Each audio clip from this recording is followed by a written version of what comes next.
Ito mga bossing ko, gawin nyo po ito mga bossing ko ng pasikreto lamang. Kung gusto po ninyo mga bossing ko na hindi ka nauubusan ng pera, maya't maya, ang daloy ng swerte lalo na sa pera. Yung mga ganitong salitain, mas maganda po yan. Mas nakaka-attract ka ng pagiging positibo.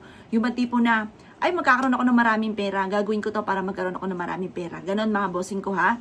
Kung ang mindset ninyo ay pangit, yung bang tipo na may alinlangan ka na, naku parang imposible to, ayoko tong gawin, huwag mong gagawin mga bossing ko. Ngayon, ang mga kailangan nating sangkap, bumili po kayo ng glitters na gold mga bossing. Glitters na gold mga boss. At pagkatapos, kailangan din po ninyo mga bossing ko ng powder na cinnamon mga bossing. Powder na cinnamon. Kumuha po kayo ng asin. Ang asin natin, mga 3 kutsara na asin. Ganito gagawin. Isang plastic na glitters, ilagay nyo po ito sa isang garapon, at pagkatapos 3 kutsara na cinnamon, 3 kutsara na asin mga bossing ko, ilalagay nyo po yan sa ilalim ng inyong higaan.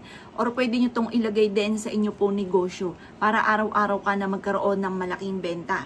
O glitters na gold, walang ibang kulay kundi gold, kasi ang gold, Libya na kulay or citrine na kulay, yan po ay sumisimbolo ng kasaganahan. Lalo na ang glitters. Magniningning ka mga bossing. Ngayon pa mga bossing ko, ang cinnamon naman, nag-a-attract po yan ng pera. Yun nga ang pagsusunog ng cinnamon, yung aroma ng cinnamon, nagtatawag po yan ng pera, nagtatawag po yan ng swerte, at yan po ay for love and for happiness ang cinnamon. Plus additional pa ang asin. Ang asin ay pang cleansing. Yung sangkap na 3 yan, glitters, cinnamon at asin mga bossing ko, nakakatulong po yan para hindi ka na maubusan ng pera. Subukan nyo po mga bossing ko yan. Ilagay nyo po yan sa gilid ng inyo pong kaha. Ang dulot po niyan ay swerte. Ilagay nyo yan sa ilalim ng inyong higaan, ang dulot niyan ay swerte. Imbis po na puro kamalasan, o imbis po na puro paghihirap, ang inyong pagiging masipag at matyaga ay parang wala namang pinatutunguhan. Ang sipag-sipag mo, ang tyaga-tyaga mo mga bossing, pero wala namang pinatutunguhan. Subukan nyo po yan. Marami kang mabibilan ng powder na cinnamon. Sa mga online, ang dami powder na cinnamon. Kahit sa supermarket, merong cinnamon. Madalas pa nga po dyan powder. Bihira sa supermarket yung stick. Pero may mabibilan din ganito sa online yung stick. Pero ang tinuturo ko sa inyo mga bossing ko, powder. Powder mga bossing. Ako din may powder din ako. Isang malaki pang ganyan. Kasi ginagamit ko nga po ito.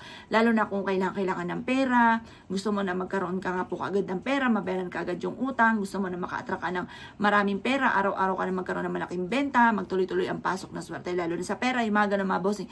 Basta lalo na tungkol sa usapin ng kaperahan mga bossing. O, bumili ka ng isang plastic lang na glitters. Isabog nyo po ito mga bossing ko sa inyo pong garapon. Tapos 3 kutsara na cinnamon, 3 kutsara ng asin. Haluin nyo po ito. Habang hinahalo nyo po ito, magkakaroon na kagad ako ng maraming pera. Subukan nyo po yan.